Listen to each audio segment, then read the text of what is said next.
አስደናቂው እኮ ነው የምላችሁ። በድንግል ማርያም ማህፀን የተከናወነው እዚህ ዓለም ላይ ሆኖ የማየው የማይሆን ማይተካ ማይገለጥ ነው። እንዴት ያለ አስደናቂ ነገር! በዚህ ምክንያት የነገረ ማርያም ትምህርት ከተፋለሰና ከተዛባ የነገረ ክርስቶስ ትምህርት ይፋለሳል። ጥንቃቄ ይፈልጋል። እመቤታችን እሳተ መለኮትን አቅፋለች፣ ዳሳለች። የድንግልና ጡት አጥብታለች፣ አቅፋዋለች። በደረቷ አቅፋ ስማዋለች። እግዚአብሔርን በእናትነትና በልጅነት ቋንቋ እናግራለች። እመቤታችን የቅድስት ድንግል ማርያም ማንነት ባይኖር ወይም እመቤታችን ቅድስት ድንግል ማርያም ባትገኝ ምን ሊሆን ይችል ነበር? እነዚህን በጥንቃቄ መስማት አለባችሁ።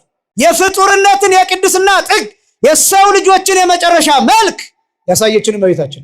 የልብሷ ጫፍ የማይነካ ሴት የጌታን የልብስን ጫፍ ነክታ የጌታን ልብ ማግኘት ቻለች። ይሄ ስም ማርያም የሚለው ስም ለኛ ይጣፍጣል፣ ለሷ ግን የስቃይ ስም ነው። የእመቤታችን የቅድስት ድንግል ማርያም ማንነት ለውሻ ስታጠጣ፣ ለእንስሳ ስታዝን፣ ለአራዊት ስታዝን፣ ለፍጥረት ለስነ ፍጥረት ባላት አመለካከት እመቤታችን ቅድስት ድንግል ማርያም ተመርጣለች። ነገራችን ላይ በመጽሐፍ ቅዱስ መላእክት ለረጅም ሰዓት ያነጋገሯት እመቤታችን ብቻ ናት። በፍጹም ግን በዚህ ምድር ላይ የማይተኩ ሁለት ነገሮች ናቸው። አንደኛው አምላክነት አይተካም፣ እግዚአብሔርነት አይተካም። ሁለተኛው ደግሞ ወላዲተ አምላክነት ጭራሽ አይተካም። ስለ እመቤታችን ስለ ቅድስት ድንግል ማርያም ስናነሳ ይሄን ነው የምናየው። እመቤታችን ቅድስት ድንግል ማርያም በነቢያት ትንቢት ውስጥ፣ በሱባኤያቸው ውስጥ፣ በሕልማቸው ውስጥ፣ በመስዋዕታቸው ውስጥ አለች። 5500 ዘመን የተጠበቀው እመቤታችን ቅድስት ድንግል ማርያም እስከምትገኝ ድረስ።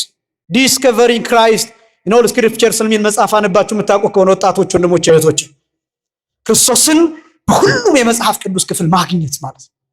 ለሰው ልጆች መዳን የድንግል ማርያም መመረጥ ምስጢር። አሁን ከመጀመሪያው ጀምሮ ለሰው ልጆች መዳን የሚለውን ሐሳብ ስናነሳ ለሰው ልጆች መዳን የሚያስፈልገው ማን ነው በዋናነት ብለን ልንጠይቅ እንችላለን። ለሰው ልጆች መዳን በዋናነት በመሰረትነት የሚያስፈልገው እግዚአብሔር ነው። የሰው ልጆችም በባህሪው ማዳንና መታደግ የሚችለው እግዚአብሔር ነው። የባህሪ መድኃኒትነት ያለው የባህሪ ሕይወትነት ያለው ራሱ እግዚአብሔር ነው። እግዚአብሔር ሕይወት ተብሎ ይገለጣል። ቅዱሳን ደግሞ ሕያዋን ተብለው ይጠራሉ።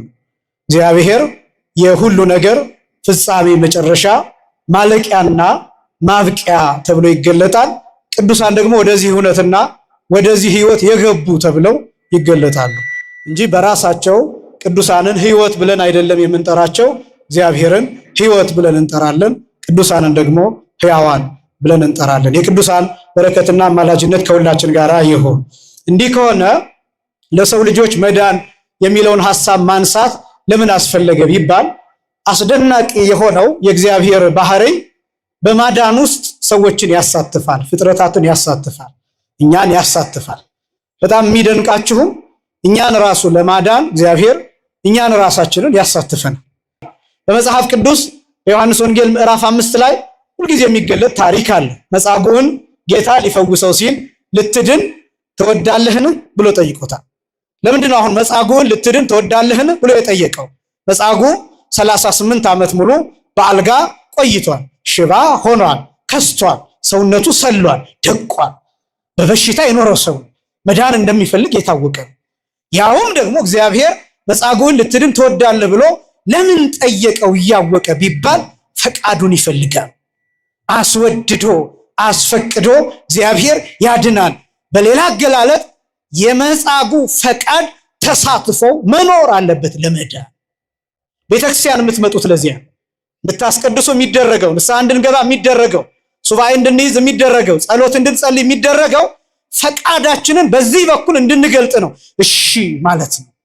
አሁን ቅዳሴ ማስቀደስ ማለት እግዚአብሔር ሆይ እወዳለሁ አንጻኝ ብሎ መለምን ማለት ነው። ማህሌት መቆም ማለት እግዚአብሔር ሆይ እወዳለሁ ፈውሰኝ ማለት ነው። መጾም ማለት መጸለይ ማለት ሱባኤ መያዝ ማለት ማመስገን ማለት እዚህ መምጣት ማለት ጉባኤ መስማት ማለት ወንጌል መስማት ማለት እግዚአብሔር ሆይ እወዳለሁ ባርከኝ፣ እፈልጋለሁ ባርከኝ፣ እንዳትለቀኝ እንዳትተወኝ፣ ሳትባርከኝ አልለቅህም እያሉ ከእግዚአብሔር ጋር በበረከት መታገል ማለት ነው። ትግል ነው፣ ትግል ነው። እነዚህ አጽዋማት ትግል ናቸው። ሱባኤው ትግል ነው። ጥሬ እየበላን በባዶ እግራችን እየሄድን የምንሰቃይበት ምክንያት እግዚአብሔር እንዲባርከን እየታገልን ነው። ፈቃዳችንን እየገለጥን ነው። ፍላጎታችንን እያሳየን።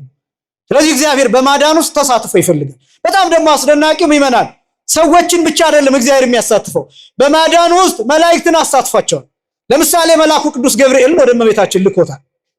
ለምንድነው መልአኩ ቅዱስ ገብርኤልን ወደ እመቤታችን የላከው ቢባል እግዚአብሔር ለኛ በሚያደርገው የማዳን ስራ ውስጥ የመላእክትን ተሳትፎ ይገልጥ ዘንድ፣ የመላእክትን ስራ ያሳይ ዘንድ፣ የመላእክትን ተባባሪነት ይገልጥ ዘንድ እግዚአብሔር መላእክትን ልኳል። በትንሣኤው ጊዜ መላእክት ነበሩ፣ በእርገቱ ጊዜ መላእክት ነበሩ። ጾሞ ጸልዮ ሲጨርስ ጌታ መላእክት ሊያገለግሉት መጥተዋል። የተገለጡበት ጊዜ ብዙ ነበር። ስለዚህ የመላእክት ተሳትፏል። ይሄ ብቻ ይገርማችኋል። የመላእክት ብቻ አይደለም ይመናል፣ የሰዎች ብቻ አይደለም። እግዚአብሔር እጽዋትንም አእባንንም እግዚአብሔር አሳትፏል። ለምሳሌ ከእጽዋት መስቀል ተሳትፎበታል። ጌታችን መድኃኒታችን ኢየሱስ ክርስቶስ ከሰባት እጽዋት በተዘጋጀ መስቀል ላይ ተሰቅሏል። እጽዋት ተሳትፈዋል። በልደቱ ጊዜ እጽዋት ተሳትፈዋል። ወንዞች ተሳትፈዋል፣ አሳይተዋል። አእባን በሆሳዕና ሆሳዕና በአርያም ለወልደ ዳዊት ብለው ድንጋዮች አመስግነዋል። ሕፃናት ተሳትፈዋል፣ ወጣቶች ተሳትፈዋል፣ ሽማግሎች ተሳትፈዋል፣ ሴቶች ተሳትፈዋል፣ ወንዶች ተሳትፈዋል። ሁሉም በየደረጃው ተሳትፈዋል፣ ፍጥረትን አሳትፈዋል። ስለዚህ እግዚአብሔር እኛን ሊያድነን ሲፈልግ አጠቃላይ 22ቱን ስነ ፍጥረት ተጠቅሞ ነው እኛን ያዳነን። ስለዚህ ለሰው ልጆች መዳን የሚለውን ሐሳብ ማንሳት ያስፈልገው ለዚህ ነው። ከዚያ ለሰው ልጆች መዳን የድንግል ማርያም መመረት ምስጢር ወደሚለው እንምጣ። በተለይ እኔ የነገረ ማርያምን ትምህርት ሳስተምር በምሳሌ በተደጋጋሚ የሚገልጠው የቤተክርስቲያን የትምህርትን ስርዓት ነው። የኢትዮጵያ ቤተክርስቲያን 4 አይነት የትምህርት ስርዓቶች አሏት። አንደኛው ፊደል የሚባል፣ ሁለተኛው ንባብ የሚባል፣ ሶስተኛው ትርጓሜ የሚባል፣ አራተኛው ምስጢር የሚባል፣ እነዚህ 4 የትምህርት ስርዓቶች አሉ። የመጀመሪያው ትምህርት ፊደል ነው። ፊደል መማር፣ ፊደል ማወቅ። ከዚያ ቀጥሎ ፊደላትን ገጣጥሞ ማንበብ ነው፣ ወደ ቃል መቀየር ነው፣ ወይም ደግሞ ቃልን ማንበብ ነው ሁለተኛው የትምህርት ስርዓት። ሶስተኛው የትምህርት ስርዓት ያን የተነበበውን በትርጉም እና በትርጓሜ መማር ነው፣ ሶስተኛው የትምህርት ስርዓት። አራተኛው ደግሞ ከመምህራን የሰሙትን ከቅዱሳት መጽሐፍት ያነበቡትን በምስጢር ደረጃ ማፍሰስ፣ ምስጢር ሃይማኖት ሳይፋለስ፣ ነገር ሃይማኖት ሳይዛባ ማመስጠር፣ መራቀቅ፣ እነዚህ የምስጢር ትምህርቶች ይባላሉ። በሊቃውንቱ ብቻ የሚገኙ እነዚህ 4 የትምህርት ደረጃዎች አሉ። የመጀመሪያው ለምሳሌ አንድ ሰው ፊደል ካላወቀ ንባብ አያውቅም፣ ማንበብ አይችልም።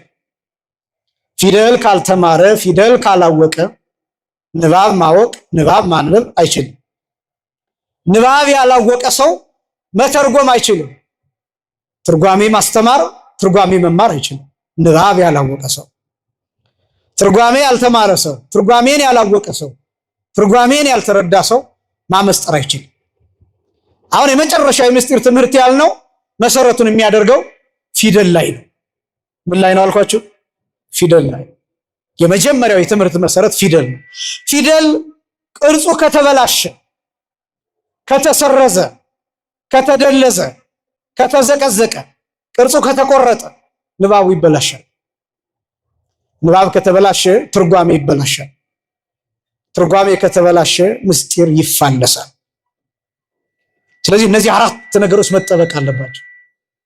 አሁን ይሄ እነዚህን 4 ነገሮች ማንሳት ያስፈልገው ለምንድን ነው ቢባል እንደ ፊደል የነገረ ማርያም ትምህርት በቤተክርስቲያን የመጀመሪያ ሁሉ ነገር መሰረት ተደርጎ ነው የሚሰጠው። የነገረ ማርያም ትምህርት የእመቤታችን የቅድስት ድንግል ማርያም ስጋ፣ የእመቤታችን ማንነት፣ የእመቤታችን ህላዌ፣ የእመቤታችን ኑሮ፣ የእመቤታችን ህይወት ፊደል ተብሎ ይጠራል። ለምሳሌ በቀላሉ ምሳሌ ስንዘምር እንዲህ ብለን እንዘምራለን። ማርያም ፊደል የሁሉ መማሪያ በንጽህና ተጽፋለችና እያልን እንዘምራለን። የእመቤታችን የቅድስት ድንግል ማርያም ማንነት የመጀመሪያው ፊደል ነው። ይሄ ፊደል ቅርጹ ከተበላሸ፣ ከተሰረዘና ከተደለሰ፣ ከተዘቀዘቀ ንባቡ ይበላሻል።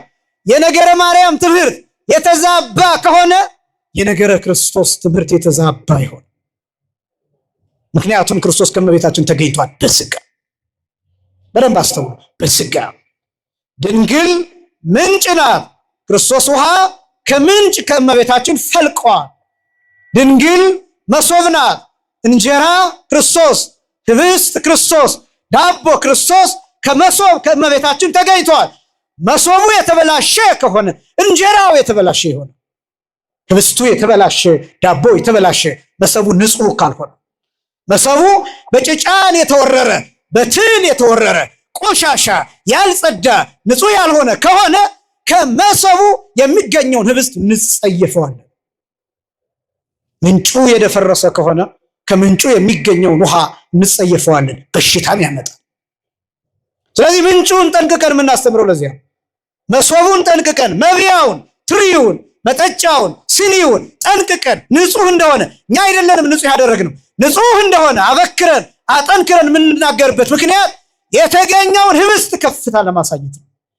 ያ ህብስት የዘላለም ህይወት ህብስት ነው። ያ እንጀራ የዘላለም ህይወት እንጀራ ነው። ያ ውሃ የዘላለም ህይወት ውሃ ነው። ማያልቅ ውሃ፣ ማይነጥፍ ውሃ፣ እየተጠጣ ማይደርቅ ውሃ፣ በልባችን የሚፈስ ውሃ፣ በአይምሯችን የሚጎርፍ ውሃ፣ በነፍሳችን የሚያልፍ ውሃ፣ የሚያለመልመን ውሃ፣ የሚያረጥበን የሚያለሰልሰን ውሃ፣ ፍሬ እንድናፈራ የሚያደርገን ያ ውሃ የተገኘባትን ምንጭ እመቤታችን ጠንቅቀን የምናስተምረው ለዚህ ነው። ስለጽንተ አብሶ ስንናገር እመቤታችን ቅድስት ድንግል ማርያም መርገመ ስጋ መርገመ ነፍስ የለባትም ብለን የምንናገረው ለዚያ ነው። እኛ አይደለንም ከስጋ መርገምና ከነፍስ መርገም ንጽሕት እንድንሆን ያደረግናል። ራሱ እግዚአብሔር አስቀድሞ ስለጠበቃት ነቢዩ ኢሳይያስ እንዲህ ብሎ ስለተናገረ ትንቢተ ኢሳይያስ ምዕራፍ 1 ቁጥር 9 ላይ አሸናፊ እግዚአብሔር ዘርን ባያስቀርልን ኖሮ ይል። ምንን ባያስቀርልን ኖሮ? ዘር። እግዚአብሔር ዘር አስቀርቷል። ዘረመል አለ። ኃጢአት እንዳያርፍበት፣ ነውር እንዳያርፍበት፣ የስጋ መርገም የነፍስ መርገም ያ እንዳያርፍበት ጠብቆ ያስቀመጠው ዘር አለ። ይህን ያደረገው እግዚአብሔር ተመልክቷል በመጽሐፍ ቅዱስ። ኦሪት ዘፍጥረት ምዕራፍ 15 ምዕራፍ 3 ከቁጥር 15 ጀምሮ የምትመለከቱት በሴቲቱና በእባቡ መካከል በሴቲቱ ዘርና በእባቡ ዘር መካከል ያለው ጠላትነት በትክክል ይሄ ዘር እንዴት እንደመጣ ማሳየት የሚችል ብዙ ጊዜ እላለሁ። የብሉይ ኪዳኑ ሐሳብ እንደ ወጣቶች በተለይ የብሉይ ኪዳን መጽሐፍ ቅዱስ ሐሳብ ምንድነው ብትባሉ ስለ ተስፋው ዘር ነው የሚናገረው ትላላችሁ። ስለ ተስፋው ዘር ነው የሚናገረው። ለመጽሐፍ ቅዱሱን ፍሰቱን ብትመለከቱት የሆነ ቦታ እየተወ ከዛ ይህንን ዘር ብቻ እየተከተለ ይመጣል መጽሐፍ ቅዱሱ ኦሪቱ ብሉዩ። ለምሳሌ የአዳምና የሔዋንን ታሪክ እነዚህን ከጨረሰ በኋላ ከዛ የአቤልን ከፍታ የአቤልን መስዋዕትነት እነዚህን ይገልጥና በኖህ ጊዜ የቀሩትን እነዚህን 8 ነፍሳትን እነዚያን ይናገራል መጽሐፍ ቅዱስ። ከዛ በኋላ የሴምን ዘር ተከትሎ ይሄዳል። አብርሃምን ብቻ ይስሐቅን ብቻ እስማኤልን ጠቆም ያደረገውና ይተወዋል። ከዛ ያዕቆብን ይከተላል። በያዕቆብና በኤሳው መካከል ያለውን ልዩነት ጠቆም ያደርግና ኤሳውን ትቶ መጽሐፍ ቅዱሱ ያዕቆብን ይከተላል። ከያዕቆብ የተወለዱትን 12ቱን ነገድ እስራኤል ይከተላል። ስደታቸውን ይከተላል። የባህሩን መከፈል፣ የመናውን መውረድ፣ የውሃውን ከጭንጫ መፍለቅ፣ የታቦቱን መሰጠት፣ የሥርዓተ መስዋዕቱን መሰጠት እነዚህን ያነሳል መጽሐፍ ቅዱስ። ይረሳቸዋል እነ ኤሳውን ከነጭራሹ። ለምን እንደሆነ ታውቃላችሁ? መጽሐፍ ቅዱስ ለዓላማው ጨካኝ ነው። መጽሐፍ ቅዱስ ለሚፈልገው ነገር ጨካኝ። የሚፈልገው ምንድነው ከተባለ ከአብርሃም የተገኘው ዘር፣ የምድር አሕዛብ የሚባረኩበት ዘር፣ መስቀል ላይ የሚቃጠለው ዘር፣ መስቀል ላይ የሚጠመቀው ወይን፣ መስቀል ላይ የሚጋገረው ዳቦ፣ ስንዴ። መጽሐፍ ቅዱስ የሚፈልገው እሱ ክርስቶስ የሚመጣበትን ላይ ነው የሚፈልገው። ይሄ ዘ ፓዝ ኦፍ ሳልቬሽን ተብሎ ይታወቃል። በነገረ መለኮት ቋንቋ የመዳን መንገድ ተብሎ ይታወቃል። ያ ዘር እንዴት ነው የመጣው? የብሉይ ኪዳኑ ሐሳብ ራሱ የሚፈልገው ምንድነው? ማሳየት የሚፈልገው ምንድነው? የነቢያት ትንቢት፣ የነቢያት ድካም፣ የነቢያት ህልምና ራእይ፣ የነቢያት ሱባኤ፣ የነቢያት ተስፋ ምንድነው? የነ አብርሃም መናፈቅ ያን ዘመን ታሳየናለህ ወይ ብሎ መጠየቅ ምንድነው? የነ መልከጼዴቅ መስዋዕት ማቅረብ ምንድነው? የመላእክት በሰማይ በአጭር ቁመት በጠባብ ደረት ተወስኖ እንዲያዩት መመኘት ምንድነው? የመጨረሻው ክርስቶስ ነው። የዓለም ሁሉ ናፍቆት፣ የዓለም ሁሉ ናፍቆት ክርስቶስ ነው። የትኛው እያንዳንዱን የብሉይ ኪዳኑን የመጽሐፍ ቅዱስ ክፍል ብትመለከቱት ክርስቶስን ታገኙታላችሁ። በእያንዳንዱ ቨርስ ዲስከቨሪንግ ክራይስት ኢን ኦል ስክሪፕቸርስ የሚል መጽሐፍ አንባችሁ የምታውቁ ከሆነ ወጣቶች፣ ወንድሞች፣ እህቶች ክርስቶስን በሁሉም የመጽሐፍ ቅዱስ ክፍል ማግኘት ማለት ነው። በኦሪት ዘፍጥረት ምዕራፍ 1 ቁጥር 1 እንደጀመራችሁ ስታነቡት የሚነግራችሁ ምስጢረ ሥጋዌ ነው። የሚነግራችሁ ነገረ ክርስቶስን የሚነግራችሁ ኢየሱስን። በመጀመሪያ እግዚአብሔር ሰማይና ምድርን ፈጠረ። ጉዳዩ የሰማይና የምድር ጉዳይ አይደለም። ይህን መጽሐፍ ቅዱስን ስታዩት በመጨረሻው አዲስ ሰማይና አዲስ ምድር አየ ብሎ ነው የሚገልጠው። ይህ አዲስ ሰማይና አዲስ ምድር ምንድነው? መንግሥተ ሰማያት ምንድነው? የዘላለም ሕይወት ነው። ምንድነው እርሱ? እርሱም ክርስቶስ ነው።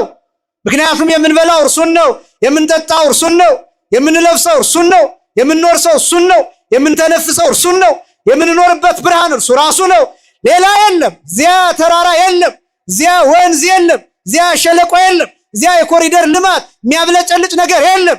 ራሱ ክርስቶስ የዘላለም ብርሃን ሆኖ በሙሉነቱ የሚገለጥበት የሥጋ ዓይን የማያየው የሥጋ ልብ የማይረዳው የሥጋ አንደበት የማይገልጠው በሥጋ አእምሮ የማይታወቅ ከልብ የተሰወረ ይሄ ብርሃን የተገኘው ከየት ነው? ይሄ ብርሃን የተገለጠው በማን በኩል ነው? ጉዳዩ እሱ ነው። ስለ እመቤታችን ስለ ቅድስት ድንግል ማርያም ስናነሳ ይሄን ነው የምናየው። እመቤታችን ቅድስት ድንግል ማርያም በነቢያት ትንቢት ውስጥ በሱባኤያቸው ውስጥ በሕልማቸው ውስጥ በመስዋዕታቸው ውስጥ አለች። 5500 ዘመን የተጠበቀው እመቤታችን ቅድስት ድንግል ማርያም እስከምትገኝ ድረስ።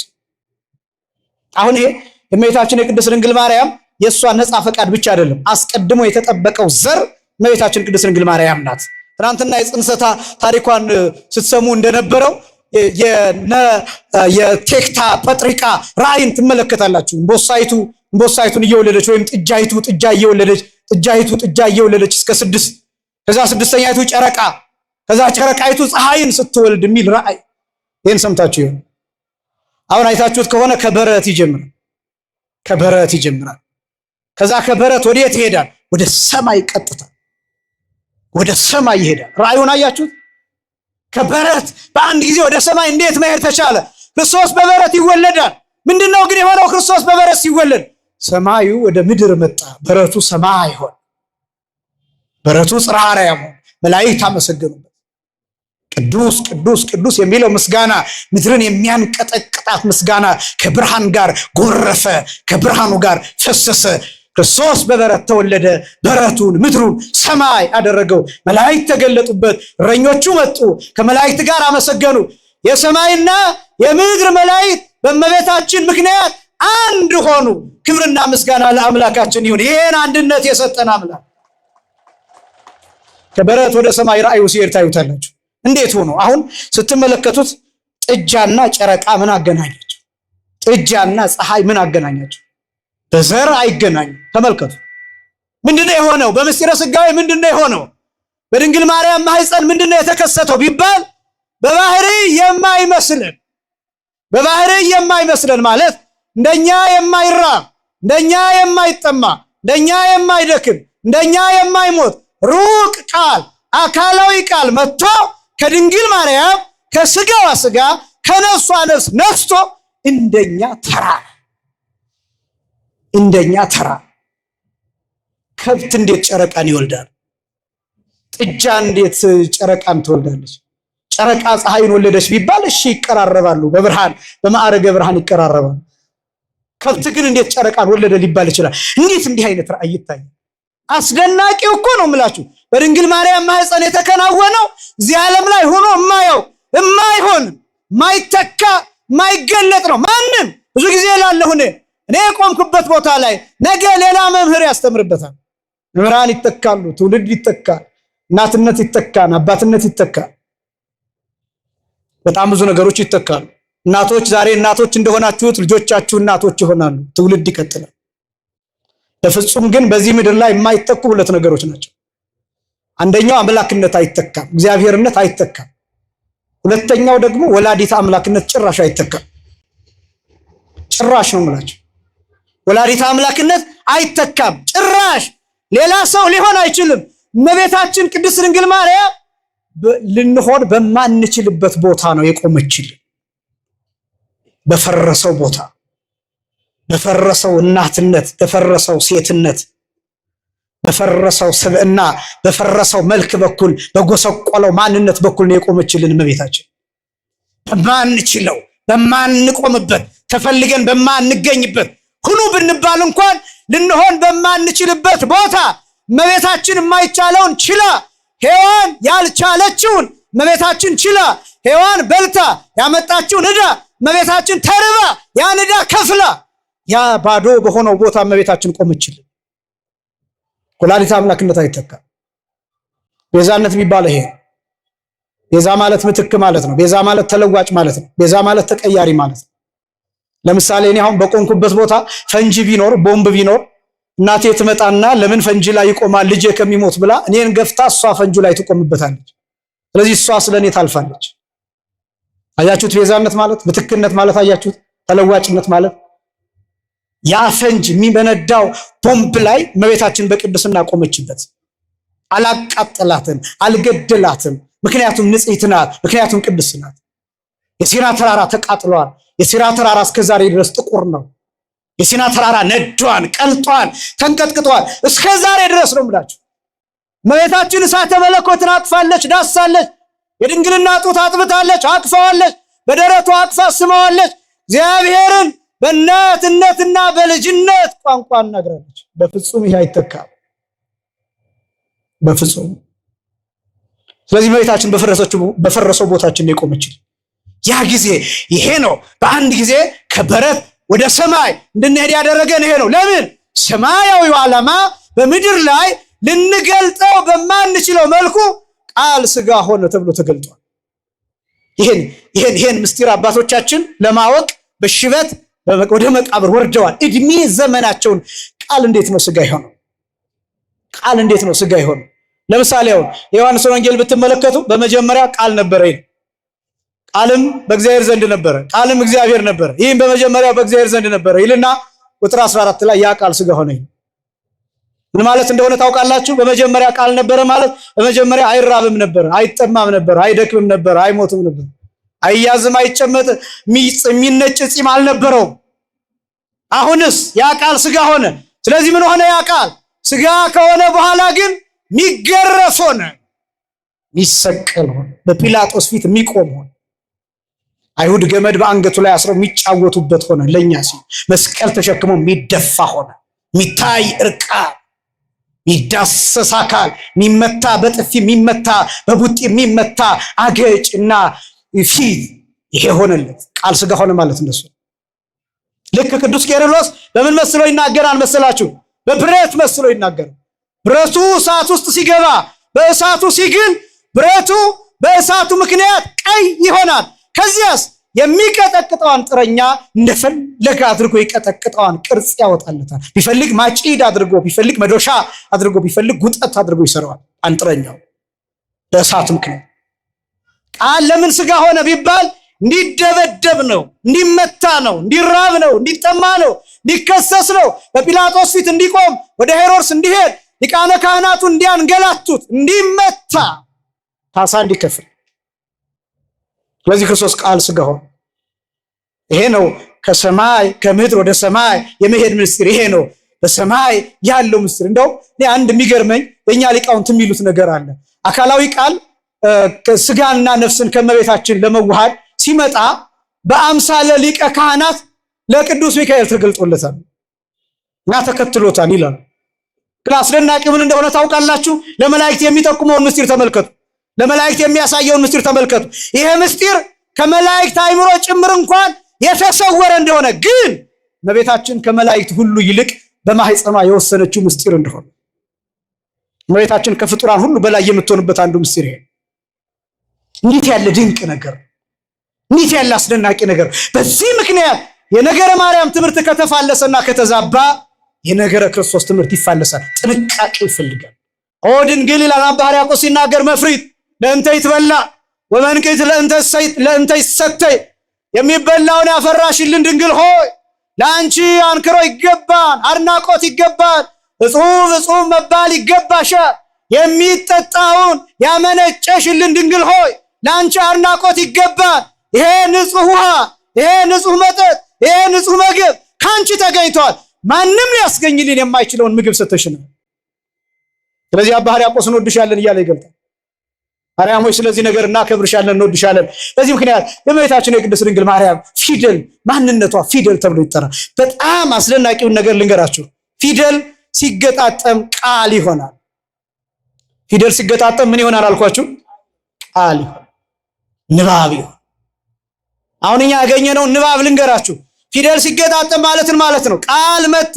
ለምሳሌ እኔ አሁን ይሄን የምናገረውን ድምፅ ጽፌ ብሰጣችሁ ሚዳሰስ ይሆናል፣ ምታሸቱት ይሆናል፣ ምታዩት ይሆናል። አሁን በጆሮአችሁ ብቻ ነው የምትሰሙት። እናገረውን አታዩትም፣ የሚወጣውን ቃል አታዩትም፣ መዳሰስ አትችሉም፣ ማሽተት አትችሉም። ጽፌ ለእያንዳንዳችሁ በወረቀት ብሰጣችሁ አንደኛ ፊደሉን ታዩታላችሁ፣ በንባቡ ታዩታላችሁ የተናገርኩትን ቃል። ሁለተኛ በወረቀቱ አማካኝነት ትዳስሱታላችሁ። ሶስተኛ በቀለሙ በወረቀቱ አማካኝነት ታሸቱታላችሁ። በአምስቱ የስሜት ህዋሳቶቻችሁ ፊል ታረጉታላችሁ። ድምፅ ነበር፣ ቃል ነበር። ከዛ ግዝፍ የሰጠኋችሁ ቃል ምን ይፈልግ ነበር? መገለጫ ይፈልግ ነበር፣ መታያ ይፈልግ ነበር። ከዛ ይሄ መገለጫ ምን ሆነ? የእመቤታችን የቅድስት ድንግል ማርያም ስጋ፣ ከስጋዋ ስጋ ከነፍሷ ነፍስ ነስቶ ቃል ስጋ ሆነ፣ ተነበበ። ተነበበ። ማን ተብሎ ተነበበ?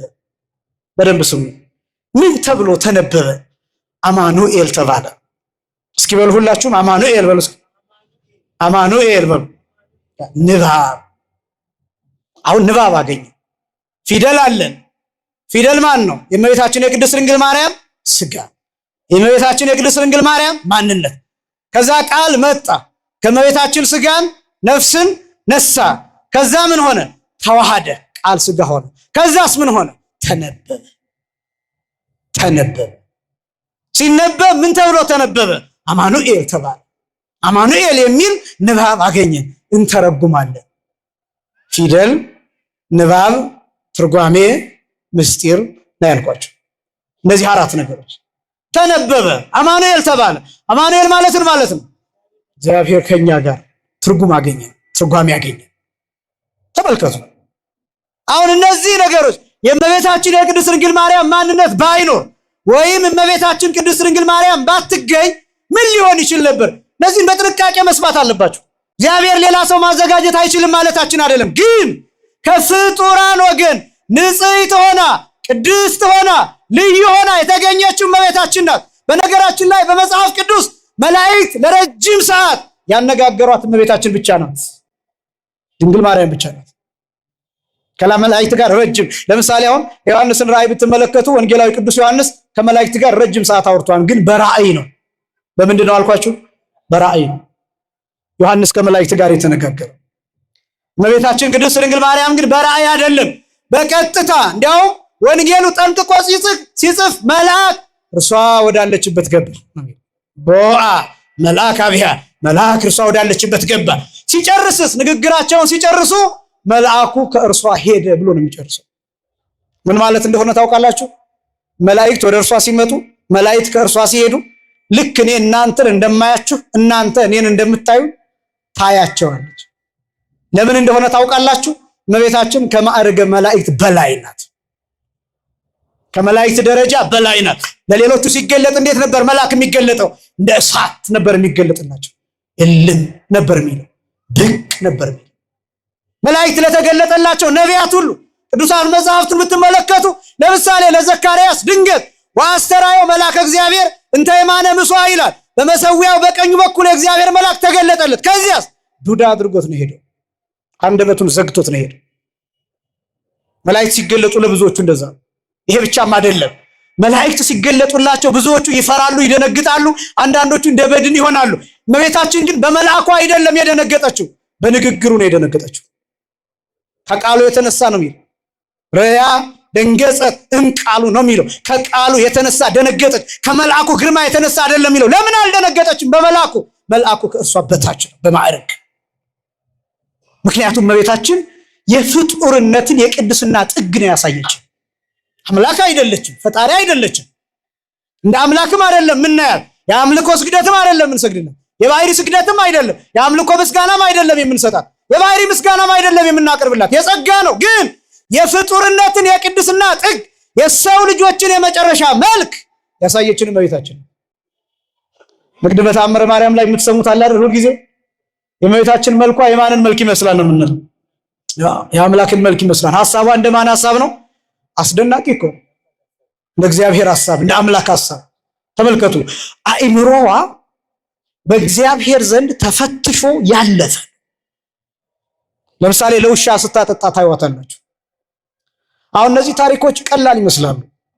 አንዳንዱ ያው መጽሐፍ ቅዱስ ላይ ስለሌለ ይላል። በነገራችን ላይ የእመቤታችን የቅድስት ድንግል ማርያም እናት አባት ሐናና ኢያቄም መጽሐፍ ቅዱስ ላይ አልተጻፉ።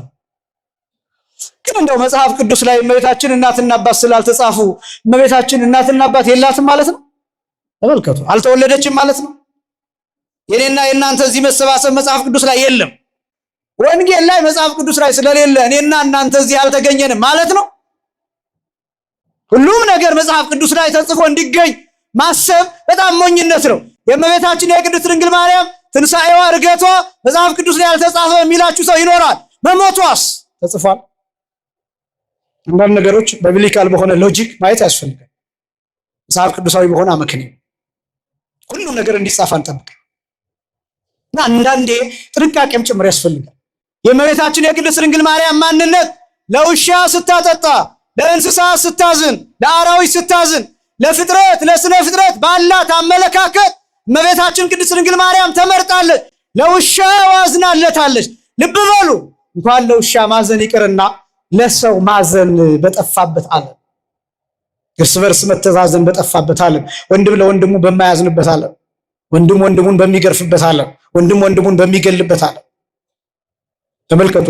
ለውሻ ማዘን፣ ለውሻ መራራት፣ ለፍጥረት መራራት፣ ለፍጥረት በጎ ነገር ማሰብ፣ ያውም ደግሞ እግዚአብሔር የሰጠውን ውሃ እግዚአብሔር ለፈጠረው ፍጥረት ለራሱ ይገባዋል ብሎ ልክ እንደ እግዚአብሔር መመገብ ማሰብ፣ ይሄ አንዱ ለእናትነት ካበቃት ምስጢር ነው። እመቤታችን የቅድስት ድንግል ማርያም አእምሮ የተለየ ነው። ለምሳሌ አሁን በምስጋናዋ የተናገረችው ቃል አለ። ተአብዮ ነፍሴ ለእግዚአብሔር፣ ነፍሴ እግዚአብሔርን ከፍ ታደርገዋለች፣ ሰውነት እግዚአብሔርን ታላቅ ታደርገዋለች እያለች ያመሰገነችው ምስጋና ሰውነቷ በእርግጥም እግዚአብሔር የከበረበት ሰውነት፣ ንጹህ የሆነ ነውር የሌለበት፣ ዕዳ በደል የሌለበት፣ ለእግዚአብሔር ፈቃድ ብቻ የተቃጠለ ማንነት፣ ለእግዚአብሔር ፈቃድ ብቻ የተኖረ። ይህንን ወንጌል እንዲህ ብሎ ይገልጣል። የሉቃስ ወንጌል ምዕራፍ 2 ቁጥር 35 ላይ ሁልጊዜ የሚጠቀስ በነፍስሽ ምን ያልፋል? ሰይፍ ያልፋል ተብሎ የተገለጠ ቃል። በነፍስሽ ሰይፍ ያልፋል። አሁን ሰይፍ የሚባለው በቁሙ እመቤታችን ቅድስት ድንግል ማርያምን የቆረጣት ሰይፍ አለ ማለት አይደለም። ነገር ግን ሰይፍ የተባለው አንዱ የእግዚአብሔር ፈቃድ ነው። ሰይፍ የተባለው የእግዚአብሔር ፈቃድ ይቆርጣል። የእግዚአብሔር ቃል ይቆርጣል፣ ይለያል። ቅዱስ ጳውሎስ እንደተናገረው ዕብራውያን ምዕራፍ 4 ቁጥር 12 ላይ የእግዚአብሔር ቃል ሁለት አፍ እንዳለው ሰይፍ ነው። መንፈስን የሚወጋ አእምሮን ሁሉ የሚያልፍ ነው። የእግዚአብሔር ቃል እሱ ነው፣ ይቆርጣል። እመቤታችን ቅድስት ድንግል ማርያም ዘመኗን ሙሉ ለእግዚአብሔር ጊዜዋን፣ ሰውነቷን፣ ማንነቷን ሰጥታለች። ዘመኗን ሙሉ፣ እድሜዋን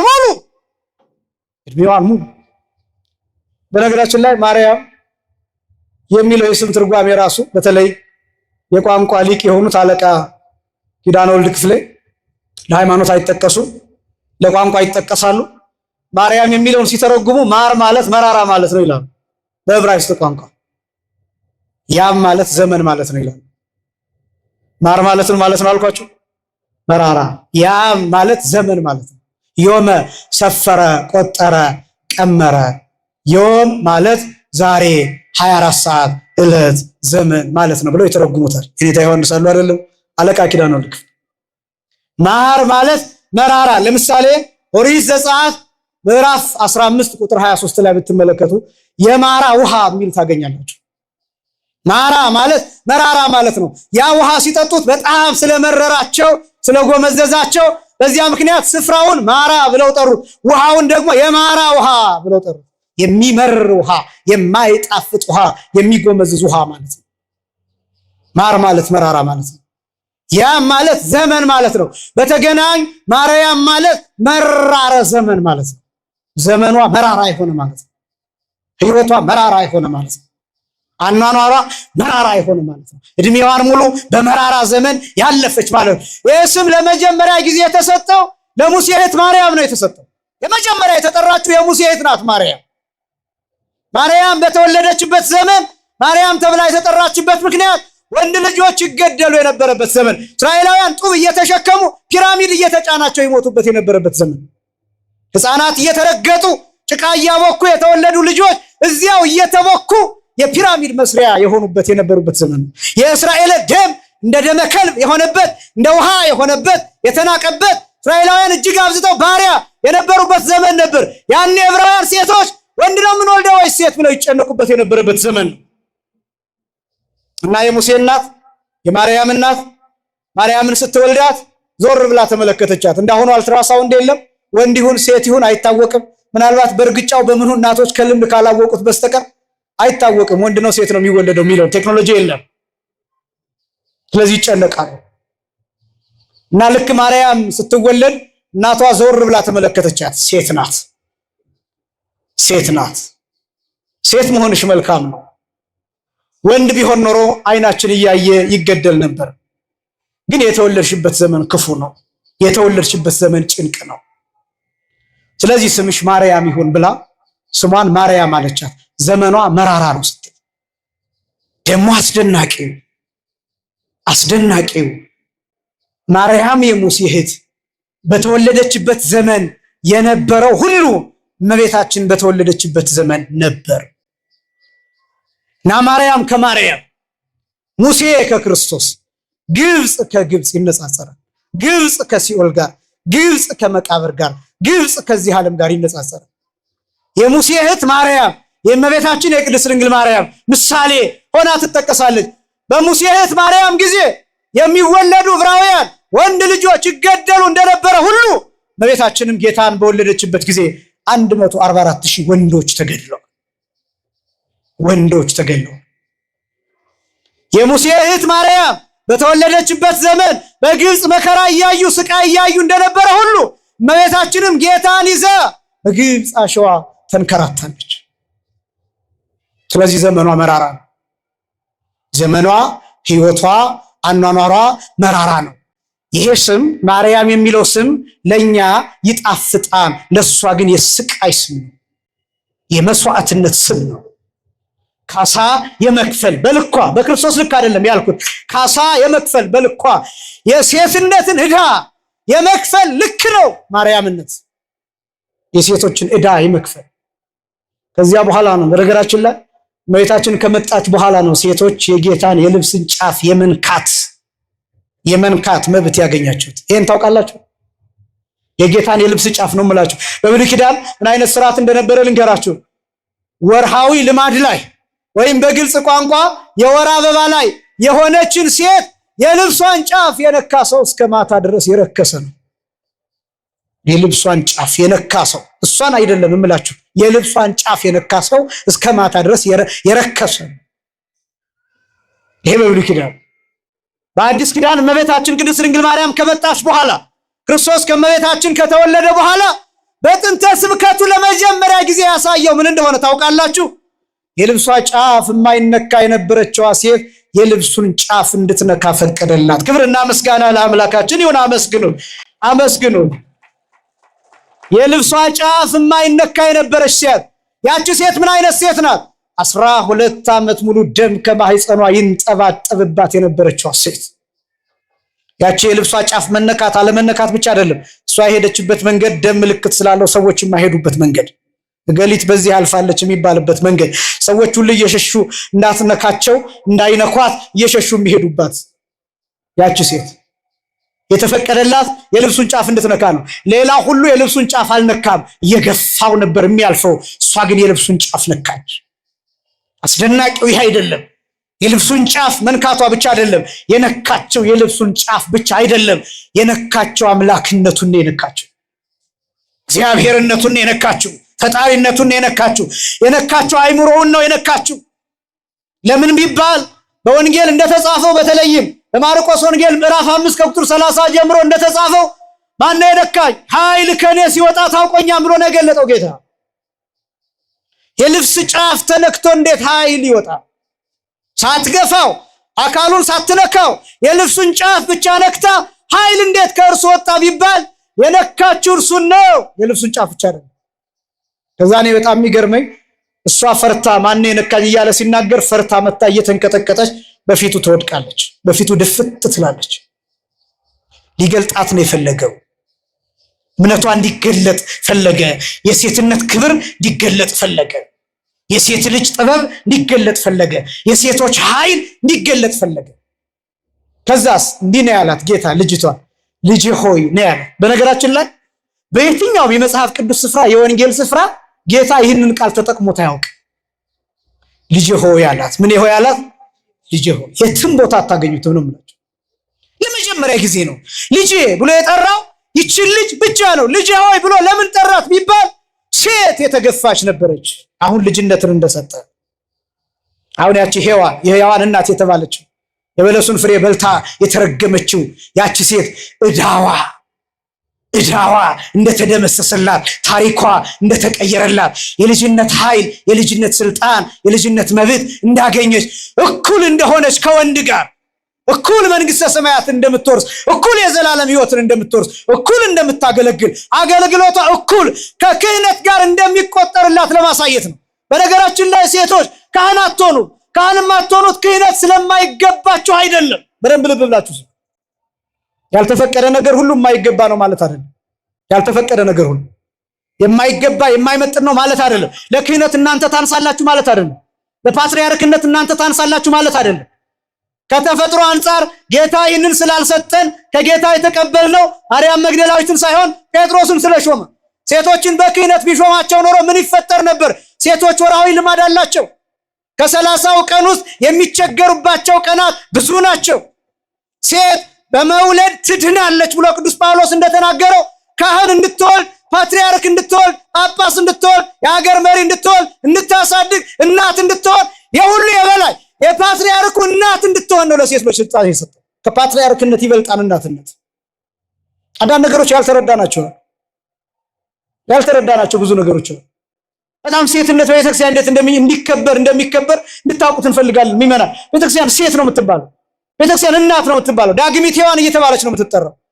ይህን የእናትነትን ጥግ የእናትነትን ልክ ያሳየችን ደግሞ እመቤታችን ቅድስት ድንግል ማርያም ናት። እናትነት ምን እንደሆነ የአምላክ እናት ሆና ከዚያስ ለሁላችን ደግሞ መስቀል ስር እናት ሆና ተሰጠች፣ ተሸለመችን። ክብርና ምስጋና ለአምላካችን ይሁን። የእመቤታችን የቅድስት ድንግል ማርያም የሷ መንከራተት የሴቶችን ታሪክ ቀየረ። ሌላ ብቻ ደግሞ ላሳያችሁ። ልጅ ሆይ እምነትሽ አድኖሻል ይላታል። አሁን እችን ልጅ ያዳናት እግዚአብሔር ነው ወይስ እምነቷ ነው? በጣም አስደናቂ ነው። እምነት ማለት ምእመናን፣ እምነት ማለት የእግዚአብሔርን ስልጣን መጋራት ማለት ነው። ከእግዚአብሔር ጋር አብሮ መፍረድ ማለት ነው። በጣም ነው የሚደንቃችሁ። ብዙ ነገር እኛ እንደው ከቅዱሳን አንጻር ያልተረዳናቸው ነገሮች ይኖራሉ። ምእመናን ስታምኑ ከእግዚአብሔር ጋር አብራችሁ ነው የምትሰሩት። አምላክ ነው የምትሆኑት። አውቄ ነው ይህን ቃል የተጠቀምኩት። አምላክ ነው የምትሆኑት። ምን አይነት አምላክ? የጸጋ አምላክ ነው የምትሆኑት። የመጨረሻው በነገረ መለኮት ቋንቋ ቴዎሲስ የሚባለው የሱታፊ አምላክና የሚባለው አምላክነትን መሳተፍ ነው። የጸጋ እግዚአብሔር መሆን። ይህን የደረሰበት ሰው በጣም ጥቂት ነው። በጣም ጥቂት። አማልክት አንትሙ ተብሎ የተገለጠው በልበ አምላክ ዳዊት ጌታም ይህንን ተርጉሞ የገለጠው እናንተ አምላኮች ናችሁ ተብሎ የተገለጠበት ክርስቲያን የእግዚአብሔርን አምላክነት ሼር እንዲያደርግ፣ ስልጣኑን ሼር እንዲያደርግ፣ እንዲጋራ የተፈቀደለት ነው። ከፍታ ግን ይፈልጋል። ስታምኑ ከእግዚአብሔር ጋር ትሰራላችሁ። ይቺ ልጅ ራሷን ፈወሰች። ምን በማድረግ? የልብሱን ጫፍ በመልካት። ምን ብላ? የልብሱን ጫፍ የነካው እንደሆነ እድናለሁ ብላ። ከዚያስ የልብሱን ጫፍ ስትነካ ኔትወርኩ ወዴት ወሰዳት? ኮኔክሽኑ ወዴት ወሰዳት? ወደ ራሱ ወደ እግዚአብሔር አምላክነት ወሰዳት። ክሊክ አረገችው። ዋናው ቦታ ነካችው። ስለዚህ ምን አላት? እኔ አይደለሁም እምነትሽ አድኖሻል። ይሄ ማለት በሌላ አባባል እሱን አምናለች፣ እሱ ነው የፈወሳት። ልክ ነው። ግን ምንሽ ነው ያዳነሽ? እምነትሽ። ልጅ ሆይ ብሎ ገለጠ። የልብሷ ጫፍ የማይነካ ሴት የጌታን የልብስን ጫፍ ነክታ የጌታን ልብ ማግኘት ቻለች። ለሌላ ስፍራ የሉቃስ ወንጌል ምዕራፍ 7 ቁጥር 36 ጀምሮ ይቺ ኃጢአተኛ የተባለችዋ ሴት የጌታን እግር ትነካ ነበር። አስደናቂ ነው።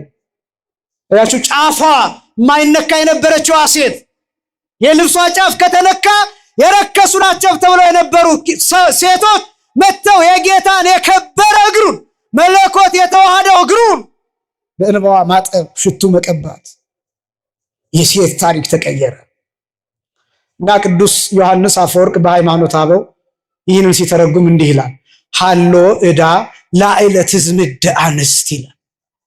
ሴቶች ላይ ዕዳ ነበር ይላል። ከዛስ እመቤታችንን ሲገልጣት ወኮነ ፈዳይተ ዕዳሃ ለሔዋን የሔዋን ዕዳ ከፋይ ሆነች ይላል። በቃ የሔዋንን ዕዳ ከፈለችው እመቤታችን። እንዴት ሆና? ተንከራታ በነፍሷ ሰይፍ አልፎ ከዛስ ከእርሷ ቃል ሥጋ ሆነ። ምን ተብሎ ተነበበ? አማኑኤል ተባለ። አማኑኤል ማለት ነው እግዚአብሔር ከኛ ጋር ማለት ነው። ፊደል አየን፣ ንባብ አየን፣ ከዛ ትርጓሜው እግዚአብሔር ከኛ ጋር። ምስጢሩስ ምንድነው የሚለውን እሱ ላሳይ። አሁን እመቤታችን ለዚህ የተመረጠችበትን ምስጢር አብረን የምንመለከትበት ነው። ጠቀልላል ንባብ አማኑኤል፣ ከዛ ሲተረጎም እግዚአብሔር ከኛ ጋር። ምስጢሩ ምንድነው? እግዚአብሔር ከኛ ጋር ሲባል ምን ማለት ነው? ሁለት ነገሮችን ብቻ ላሳያችሁ። ይሄ ጠንከር ሊል ይችላል፣ በደንብ ከሰማችሁ ይተረዱ ይቻላችሁ። እግዚአብሔር ከኛ ጋር በሁለት ነገሮች ነው ከኛ ጋር የሆነው። በስንት ነገሮች አልኳችሁ? በሁለት ነገሮች።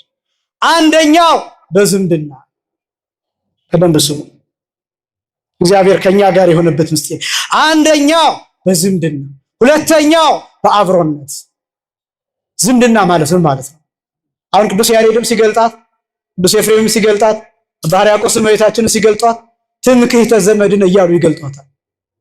የባህሪያችን የነገዳችን መመኪያ፣ የዝምድናችን መመኪያ እያሉ ይገልጧታል። ለምንድን ነው የዝምድናችን መመኪያ ተብላ የምትገለጠው? አማኑኤል ዘመዳችን ተብሎ የሚገለጠው እንዴት ነው ቢባል ከእመቤታችን ከቅድስት ድንግል ማርያም ከስጋዋ ስጋ ከነፍሷ ነፍስ ነሶ ወንድማችን ተብሎ ተገልጧል። ቅዱስ ያሬድ ይህን በግልጽ ሲተረጉም በለቢሰ ስጋ ይላል፣ ኮነነ ዘመደ ይላል። እስኪ በሉ በለቢሰ ስጋ በሉ፣ ኮነነ በሉ እስኪ ዘመደ። ስጋን በመዋሃድ ምን ሆነን ማለት ነው? ዘመድ ሆነ። በጣም እኮ የሚገርም እኮ ዘመድ ሆነ። ግን ክርስቶስ እኛን ወንድም ብሎ የጠራበትን ታስታውሳላችሁ? አስቀድሞ በትንቢት መዝሙር 21 ላይ እነግሮሙ ስመከ ለአኀውየ ብሎ ልበ አምላክ ዳዊት በጌታ ተገብቶ ስምህን ለወንድሞቼ እነግራቸዋለሁ። ስምህን ለምኖቼ እነግራቸዋለሁ? ለወንድሞቼ። ይህን ትርጉም የት እንደምታገኙት ልንገራችሁ። የዮሐንስ ወንጌል ምዕራፍ 17 ቁጥር 6 ላይ ራሱ ጌታ ሲጸልይ እንዲህ አለ፣ ወነገርኩ ስመከ ለሰብእ ለእለ ወሀብከኒ እምዓለም፣ ከዓለም ለሰጠኸኝ ሰዎች ስምህን ነገርኳቸው ይላል። የትኛውን ስምህን?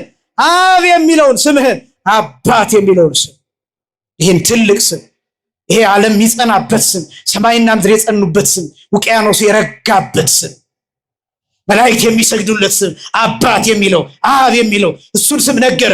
ስታጠምቁ እንዲህ ብላችሁ አጥምቁ፣ በአብ በወልድ በመንፈስ ቅዱስም አጥምቁ ብሎ በተደጋጋሚ አባቴ አባቴ አባቴ እያለ ነገረን። ይሄን ስም አባትነቱን ነገረን፣ አባትነቱን ገለጠልን።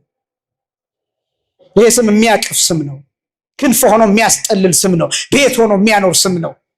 ከብርድ የሚከላከል ሙቀት የሚሰጥ ምግብ የሚሰጥ ልብስ የሚሆን የሚወረስ ርስት የሚሆን ስም ነው።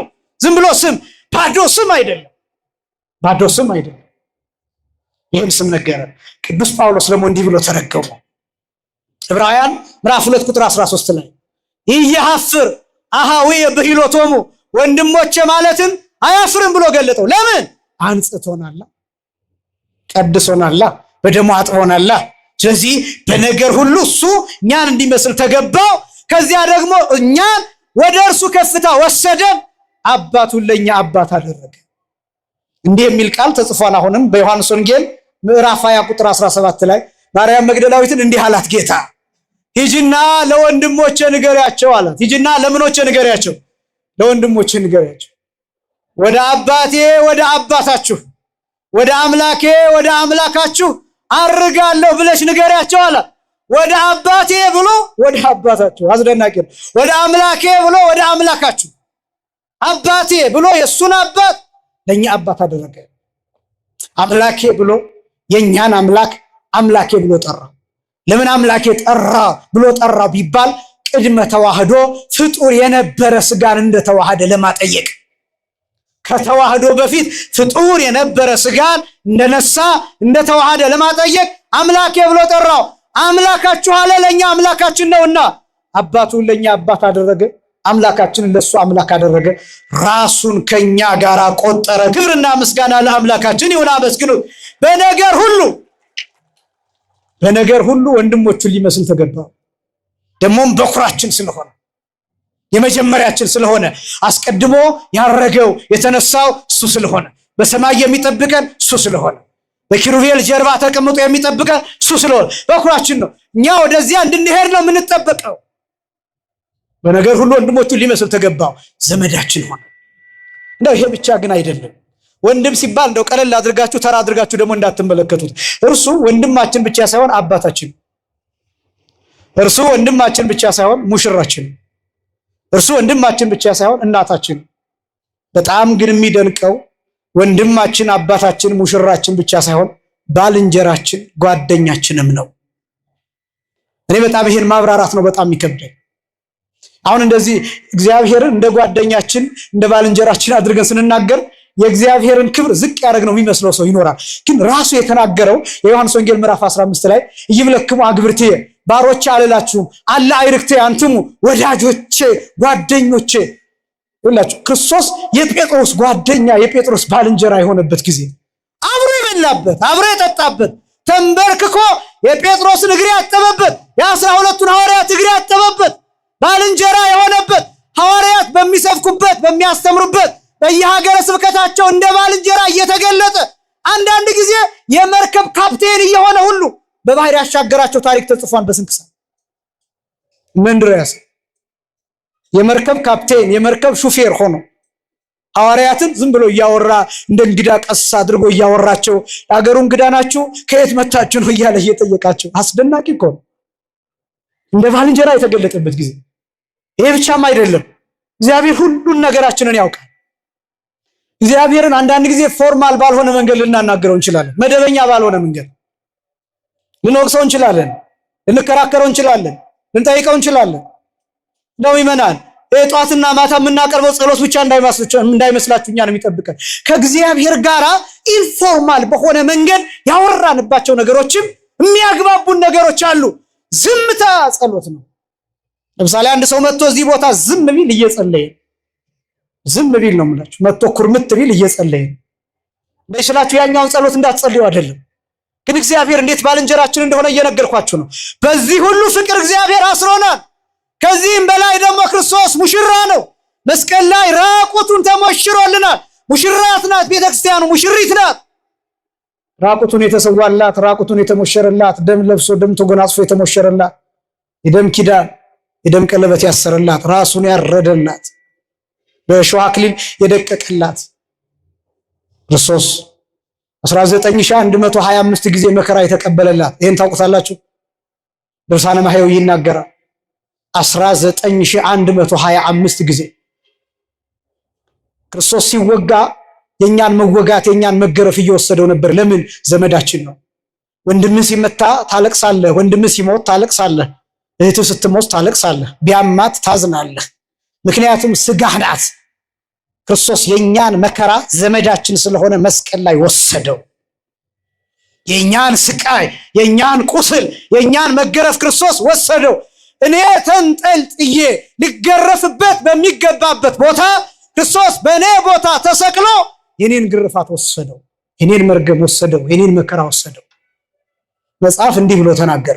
ገላትያ ምዕራፍ 3 ቁጥር 13 ላይ በመስቀል የተሰቀለ የተረገመ ነው ተብሎ ተጽፏል። ክርስቶስ እኛን ከእርግማን እንዲዋጀን ስለሁላችን እርግማን ሆነ ይል፣ ስለሁላችን እርግማን ሆነ ይል። ቃሉ የሚከብድ ይመስላል፣ ግን መስቀል ላይ አንተ ብትሄድ ብታየው ክርስቶስ እንዴት እንደምታየው ታውቃለህ።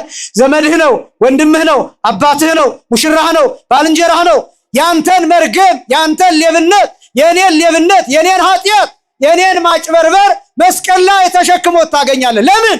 ልክ እናት የልጇን መከራ እንደምትሸከም፣ እሷ ተርባ ለልጇ እንደምታበላው፣ እሷ ተጠምጣ ለልጇ እንደምታጠጣው፣ አባት ስለ ልጁ እንደሚጎብጥ ልክ እንደዛ። አያችሁት ዝምድና? አያችሁት ዝምድና? አማኑኤል ማለት ማን ከማ ጋር ማለት ነው? እግዚአብሔር ከኛ ጋር ማለት። እግዚአብሔር ከኛ ጋር የሆነው እንዴት ነው? በዝምድና። አብሮን እንደሆነው በዝምድና በምን አወቅን? መከራችንን ሲወስደው፣ ስቃያችንን ሲሸከመው፣ ጥቁረታችንን ሲወስደው፣ መርገማችንን መስቀል ላይ ሲሸከመው፣ በመርገማችን ሲደቅ አየ ነው። ስጋው አልቆ አጥንቱ እየተቆጠረ እየቃተተ ሲሞት አወቅ ነው። 19125 የመከራ አይነት ሲቀበል በየመሬቱ ሲጎተት ያውም ባፉ ደፍተው በገመድ ሲጎትቱ ታየ ነው። አያችሁ ዘመድ እንደሆነ በዚህ አወቀ፣ ወንድም እንደሆነ በዚህ አወቀ፣ አባት እንደሆነ በዚህ ተረዳ ነው። ሙሽራችን እንደሆነ በዚህ አወቀ፣ እንደሚወደን በዚህ አወቀ። ስለዚህ አማኑኤል ከኛ ጋር ዝምድና ይሄ ከማን ተገኘ? ከንባብ። ንባብ ከምን ተገኘ? ከፊደል። ፊደል ማንዳት እመቤታችን ቅድስት ድንግል ማርያም። ቃል ከስጋዋ ስጋ ከነፍሷ ነፍስ ነስቶ ተዋሃደ። ለምን? ንጹህ ስለሆነች ስጋዋ ነፍሷ ንጹህ ስለሆነች ቃል ከስጋዋ ስጋን ከነፍሷ ነፍስ ነስቶ ከፍሎ ይዋሃደው ዘንድ የተገባች ስለሆነች በዚህ ምክንያት ንጹህ ፊደል እንላታለን። ዝምድና። ሁለተኛው አብሮነት ነው። አማኑኤል ማለት ማን ከማ ጋር ማለት ነው? እግዚአብሔር ከኛ ጋር ማለት ነው አልኳችሁ። የመጀመሪያው በምን አልኳችሁ? በዝምድና አልኳችሁ። ዝምድናውን አብራራሁኝ። ሁለተኛው አብሮነት ነው። እየጨረስኩ ነው። አብሮነት ማለትን ማለት መሰላችሁ? ለምሳሌ አሁን ዘመዶቻችን አብረውን አይደሉም። አሁን ወንድሞች አሉኝ፣ ወንድሞች አብረውኝ አይደሉም። እዚህ ድፍት ብሎ ወንድሜ አይደርስልኝም። አማኑኤል ግን ከትንፋሼ ጋር ነው፣ ከስትንፋሴ ጋር። እኔ ተኝቼ አማኑኤል ከኔ ጋር ነው። አይገርማችሁም? ራሴን ረስቼው እንቅልፍ ይዞኝ ራሴን ረስቼው አማኑኤል አይረሳኝ። እኔ እየበላሁ እየጠጣሁ እየጠገብኩ አማኑኤል ይህን ሰውነት አይተውም። ሚስትህ ትዝ ላትላት ትችላለህ፣ አያድርገውና ትንፋሽህ አንቆህ ብትሞት ሚስትህ አትደርስልህም። አማኑኤል ግን ከትንፋሽህ ጋር ነው።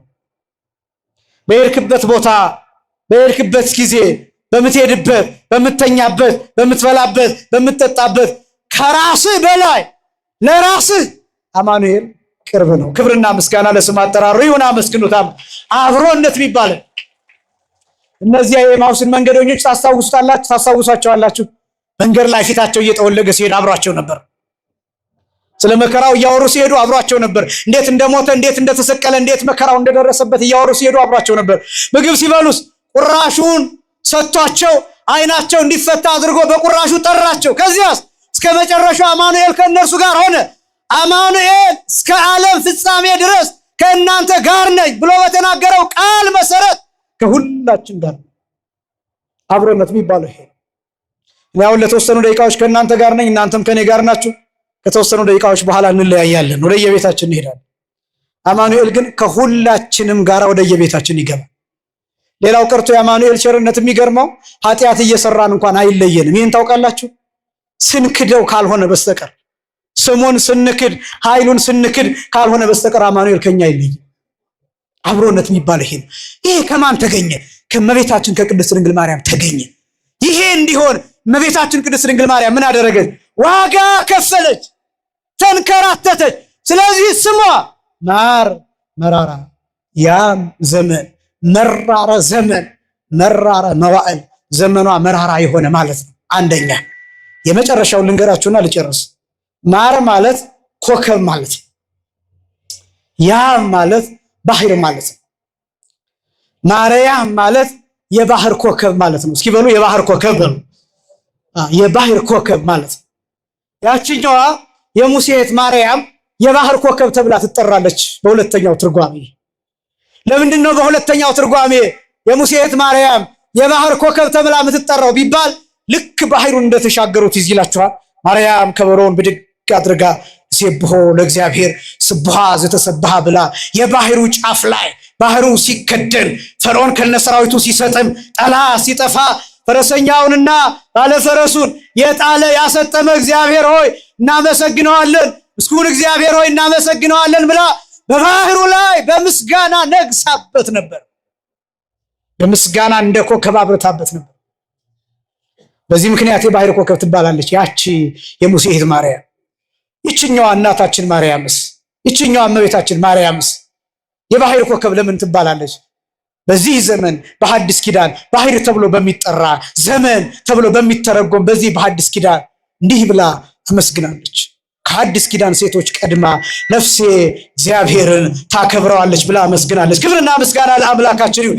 የሐዲስ ኪዳን የመጀመሪያው ምስጋና፣ የሐዲስ ኪዳን የመጀመሪያው ምስጋና በባህሩ ላይ ያበራች ኮከብ፣ በዚያ ዘመን ንጽሕት ሆና የተገኘች ኮከብ፣ አርአያ ሆና ምሳሌ ሆና የተገኘች ኮከብ፣ አብነት የሆነች ኮከብ፣ መምህርት የሆነች ኮከብ፣ በንጽህና የተገለጠች ኮከብ እመቤታችን ባህር ኮከብ ተብላ ትጠራለች። እነዚህ ትርጓሜዎች ሁሉ በጣም በጥቂቱ የእመቤታችን የቅድስት ድንግል ማርያም ክብርና ማንነት የሚገልጡ ናቸው። አስደናቂ ነው እና ብዙ ሰዓታችን ስለማይበቃ እንጂ የእመቤታችን ስጋ በዕፀ ሕይወት እንዲያርፍ የተደረገበት ምክንያት ራሱ ይሄ ነው። እመቤታችን በምድር ኑራ ለሰማይ እያገለገለች ናት። ቅዱስ ያሬድ ሲናገር እንተ በምድር ስራዊሃ ወበሰማይ አይጹቂሃ ይላል። ስሮቿ በምድር ናቸው፣ ቅርንጫፎቹ ግን በየት ናቸው? በሰማይ። በቃ የኖረችው ለሰማይ ነው። በምድር የተገኘች ከጋብቻ የተገኘች ከሰው የተገኘች ሰው የሆነች ፍጡር የሆነች ነገር ግን ለፈጣሪ ዓላማ ለእግዚአብሔር ዓላማ የኖረች ናት። በዚህ ምክንያት ለመዳናችን የተመረጠችበት ምስጢር ይሄ ነው። የእመቤታችን የቅድስት ድንግል ማርያም አማላጅነት ከሁላችን ጋር ይሁን። የእመቤታችንን ክብሯ ልዕልናዋን በእውነት እዚህ የበለጠ እንዲገልጥልን የአምላካችን ቅዱስ ፈቃድ ይሆንልን። እመቤታችን ቅድስት ድንግል ማርያምን አክብረው በሱባኤ በጾም በጸሎት የሚያመሰግኗት ንኢ እያሉ ታጥቀው እመቤታችንን በክብርና በበረከት የሚጠሯት የአባቶቻችን የደጋጎቹ